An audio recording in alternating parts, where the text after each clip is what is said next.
Hello everyone, welcome to my channel. সবাই তোমরা কেমন আছো? আশা করি সবাই খুব ভালো আছো। সবাইকে শুভ ষষ্ঠী এবং সবাইকে আগাম সপ্তমীর অনেক অনেক প্রীতি এবং শুভেচ্ছা। সবাই খুব ভালো থেকো এবং খুব ভালোভাবে পুজোটাকে এনজয় করো। তো আমার এখানে আমি ষষ্ঠীর দিনে ঠাকুর দেখতে বেরিয়েছিলাম, কিন্তু ষষ্ঠীর দিন ঠাকুর দেখতে বেরিয়ে আমার এতটুকু মনে হয়নি যে আজকে ষষ্ঠী বলে। কারণ মনে হচ্ছিল অষ্টমী বা নবমী, কারণ এতটাই ভিড় তখন হয়েছিল। সেই সময় থেকেই লাইন দিয়ে পুজো প্যান্ডেলগুলোতে সবাই ঢুকছিল।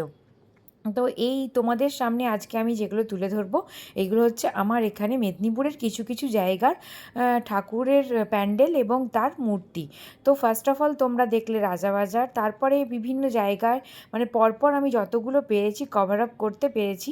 তো একটু ফাঁকা ছিল বলে বেশ ভালো লাগছিল ঘুরতে। তো দেখো, রবীন্দ্রনগরে যখন আমরা গেলাম ওখানে লাইন পড়ে গিয়েছিল। তো ওখানে করেছে, এবার ভাবতে হবে একটা থিমকে ওরা তুলে ধরেছে। প্রথমে আমরা ঢুকে দেখলাম বেনারসের যে সমস্ত তোমার পূজা আরতি, গঙ্গার যে জল, সেই জলকে রক্ষা করা, তো জলের জীবগুলির যে ভারসাম্য হারিয়ে ফেলছে তো আমাদের পলিউশনের কারণে, তো সেইগুলো রক্ষা করার জন্য ওরা এই থিমটাকে করেছে। তো তোমরা দেখো, বেশ সুন্দর লাগে। আর সবথেকে আমার ভালো লেগেছে হচ্ছে এর মূর্তিটা। এই মূর্তিটা আমার এতটাই ভালো লেগেছে যে কি বলবো। তোমাদের কেমন লাগলো আমাকে অবশ্যই জানিও। নেক্সট গেলাম বার্চটাউনের মাঠে। তো বার্চটাউনের ওখানে দেখলাম ওরা করেছে একটা ওই ফিল্ম জগৎকে নিয়ে তার বিভিন্ন রকমের চিত্রপটটাকে তুলে ধরেছে।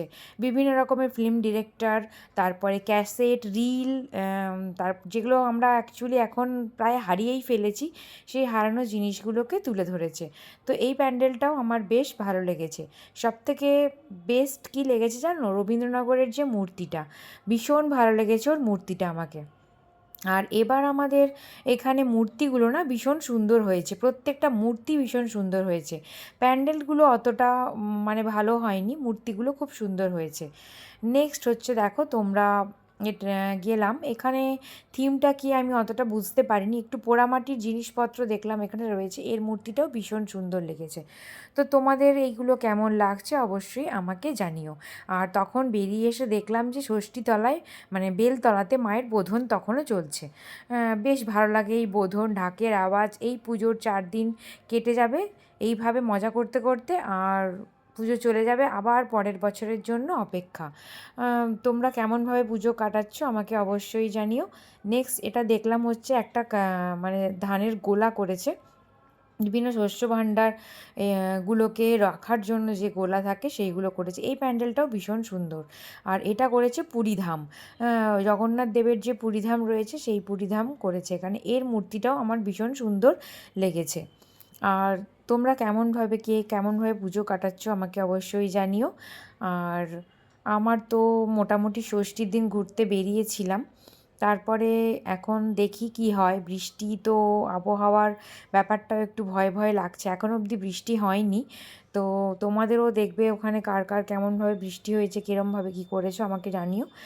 আর এটাও হচ্ছে বিভিন্ন সহজ পাঠের যে মানে প্রেক্ষাপট যেটা রয়েছে সেটাকে তুলে ধরা হয়েছে। তো সেদিন ছিল প্রচণ্ড পরিমাণে গরম, তো একটুখানি ফ্যানের হাওয়া খেয়ে নিচ্ছিলাম ওখানে দাঁড়িয়ে। তারপরে গেলাম নেক্সট প্যান্ডেলে গিয়ে দেখলাম এই থিমটাও আমি খুব একটা বুঝতে পারিনি। তো যাই হোক, মূর্তিটাও খুব ভালো লেগেছে। তো তোমরা কেমন লাগলো অবশ্যই আমাকে জানিও। আজকে এইটুকুই, টাটা।